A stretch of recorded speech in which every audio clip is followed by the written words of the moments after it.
Greetings and welcome to In-Depth. I'm Dike Rostant.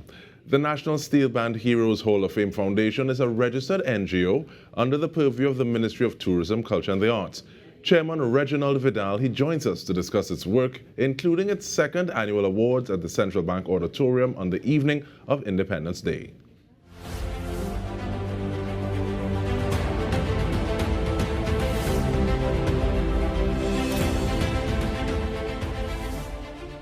Thank you for joining us, Mr. Vidale. And many people say they are patriots and they go about life as they know it. But what is the story behind the foundation and the way that you express your patriotism? The foundation was conceptualized by me many, many years ago when I thought that the Steelband heroes of the past should be recognized in one way or another. But I always remember my kindergarten school teacher saying to me that when you're crossing the road, you have to look left, you look right, you look up, and you look down before you cross. So over the years, I've been looking left, looking right, looking up, looking down. And I thought that in 2020, that I would cross the road. And that is where the genesis of the National Steelband Heroes Hall of Fame Foundation started. In other words, I cared not to take it with me and to bring it to the fore.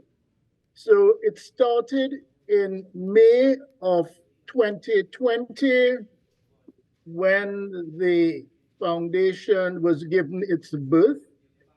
It was founded and it had as its initial members Ms. Diane Dupre, who is a long-standing member of the Steelband movement, dating back from the time of Better Village with Dr. Williams, and Mrs. Petal Dawn Hinkson. And we also had a retired manager of FCB, Ms. Sandra Alejandre, who came on board. And we commenced the formation of the foundation. At that time, of course, COVID had just started and it was taking deep root in the society, so that a number of plans that we had for 2020 had to be shelved. And on each occasion going forward to when we had our first installation on Independence Evening in 2022, every time we tried to get it going, we had to defer it because of new regulations which were imposed due to the COVID-19 pandemic. So that we kept meeting as a foundation. And during that period, while we were waiting, we lost some of our members, some of our executive members. The first one to go was Ms. Sandra Alejandre, who after a meeting, 48 hours after a meeting, she passed on suddenly. And that was a blow to us. She was the treasurer. And she was really committed to the foundation in terms of its formation. And then we also had Ms. Petal Dawn Hinkson, who was the secretary, and she was also so very committed to it. Unfortunately, she had to leave in 2021. And we had also, as I said, Ms. Diane Dupre. So the foundation was given its birth, and we had to bring on board some new people within the recent past to keep the foundation on an even keel. And they were Ms. Rona Harris, and she is doing an excellent job as secretary and also performing the function of treasurer. We also have Ms. Amanda Barnett, who is our communications and public relations specialist, along with Mr. Barry Mannett, who is also on the committee, along with Ms. Frances Edwards, who have formed the foundation's committee for this year's induction and award ceremony. So the whole concept of the foundation and its motto, honoring excellence and competence. And that is honoring excellence and competence within the Steelband circle of those who have contributed in no immeasurable way to the development of PAN in the Republic of Trinidad and Tobago. And we also have as our mission statement, we aim to recognize and celebrate the heroes in the steel bands of Trinidad and Tobago. So that is where we are at now, and we are proceeding towards our second installation of our awards and induction ceremony into the Hall of Fame. And one of the things, because this is the second time around that this is happening, so who are some of the inductees, the people who are already in that Hall of Fame, who already are the epitome of honoring excellence and competence, Mr. Vidale? Well, those who were inducted last year, I give you the names of some of them. One was Ms. Ursula Tudor from Desperados, who was the longest serving female tenor pan player in Desperados. We also inducted into the Hall of Fame Mr. Vernon Birdie Manet of Invaders. He was inducted. Mr. Patrick Arnold was also inducted. Junior Pouchette of Silver Stars was also inducted into the Hall of Fame. And there was also a few others whose names don't readily come to mind now. But we also Eddie Hart and Dr. Cape. They were also inducted last year. And I can certainly tell you the emotions were so high when these people who I have mentioned were inducted into the Hall of Fame that they could not believe it was happening within the steel band movement in Trinidad and Tobago. Well, that's one of the things that I want to ask about, because it's one thing to say, okay, well, yes, they couldn't believe it's happening, and also they couldn't believe it's happening within their lifetimes, because we have seen, because there is more to be done as always, but looking at the way that panist persons in the movement were viewed in the nascent stages versus the way that according to Krokro, people could raise their nose a little bit. And how important do you think it is for that level of that honoring individuals while they're still here? How important is that to you? That is very important, because I think it is better that you honor someone while they are alive and can actually see the recognition that is being given to them than waiting until they have gone for someone to collect an award posthumously for them.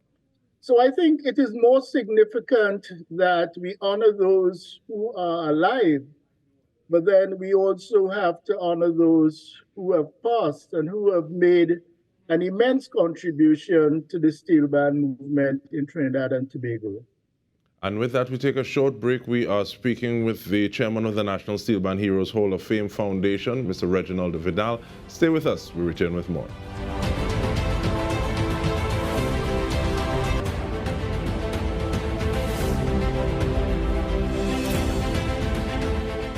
Welcome back. We are talking about excellence and competence, looking at the National Steel Band Heroes Hall of Fame Foundation, doing so with its chairman, Mr. Reginald Vidale, and looking at the fact that May 2020, Mr. Vidale, there are a lot of things that you would have had on the table, a lot of things that you would have had to defer, asking what are some of those plans for the next few years that may also reach a little further than the shores of Trinidad and Tobago?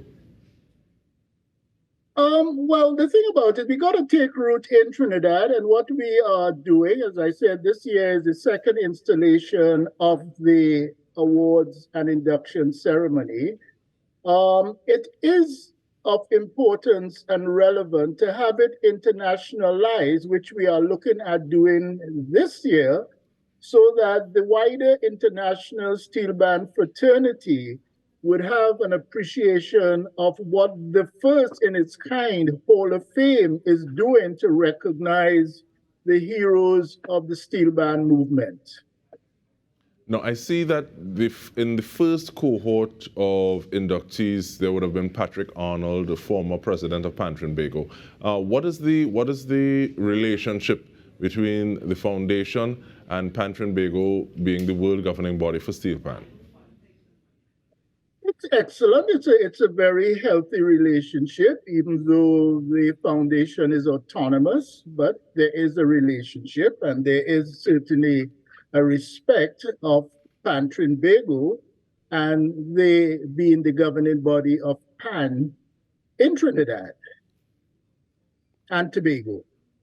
All right, and looking at so I was smiling when you were talking about some of the inductees previously, and you call this name and says from this band, you call this name and says from this band. What are some of the criteria that you look at when you say, yes, this person, we want to have this person. This person shows they fulfill that vision that we have for the Hall of Fame. Because I know sometimes people say, but hey, you call this person from this band, this person's supposed to be inside already.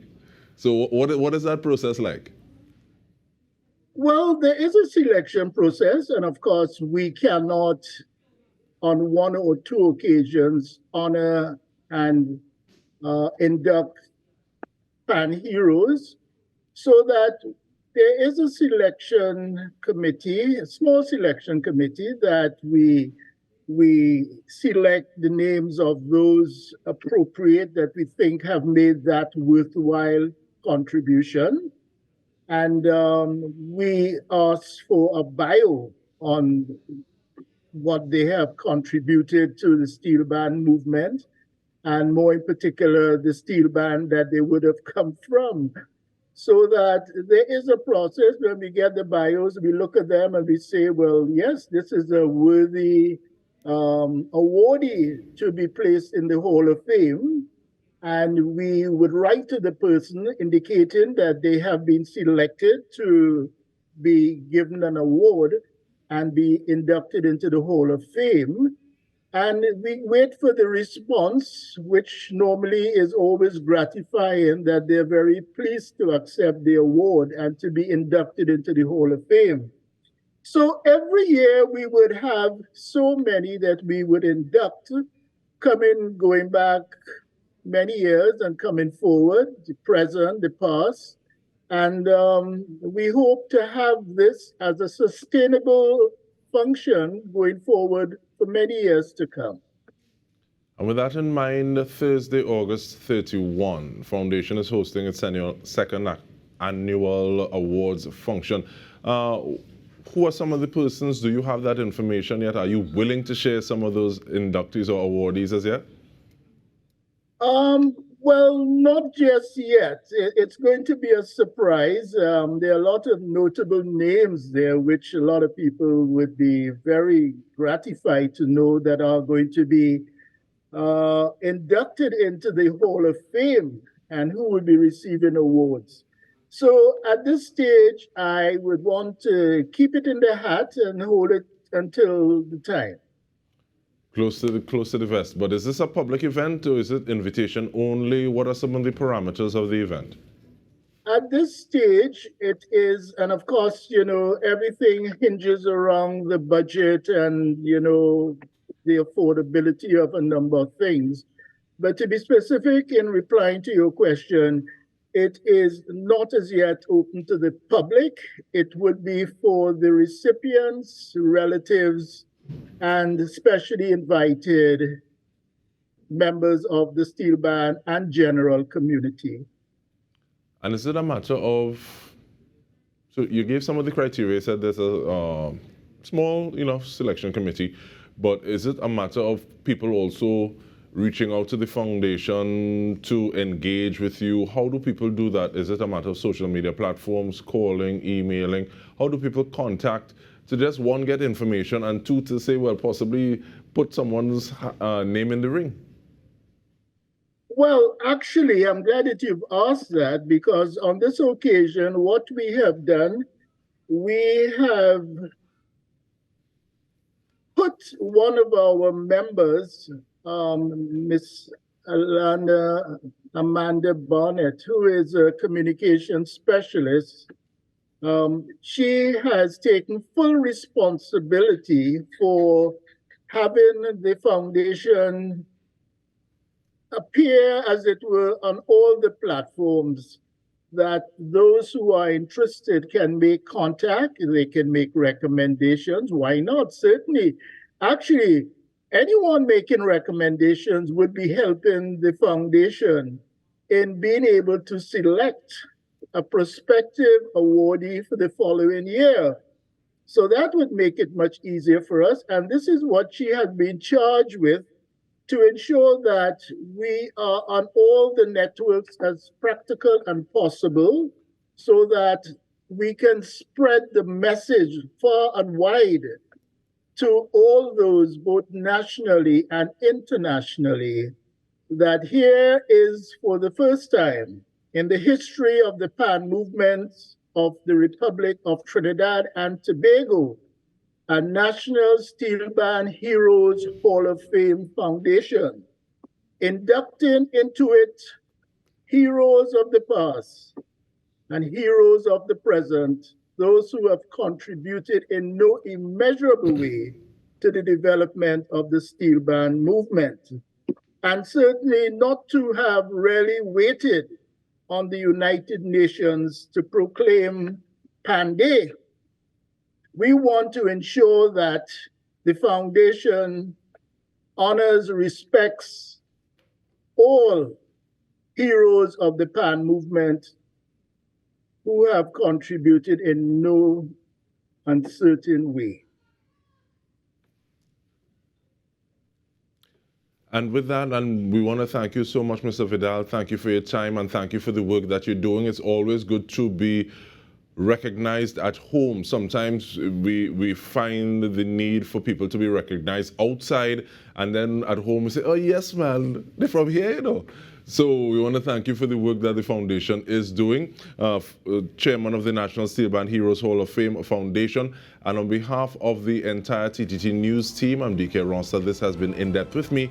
Thank you so much for joining us.